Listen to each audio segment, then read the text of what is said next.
Hello, in front of me I have Samsung S25, and in this video I'm going to show you how to remove reflections and shadows from photos.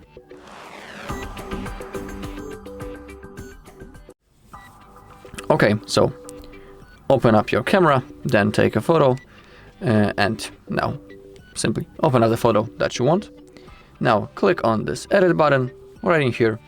Now click on that icon on the right side, those four balls, four circles, I don't know how to call it, and now select Object Eraser, and in here we can erase shadows and erase reflections. So for example, let's select Erase Shadows, boom, the shadow has been erased. Now we can click on Erase Reflections. If there are any reflections, now they are erased. Now click on Done. Okay, if you want to save, click on Save. And that's all.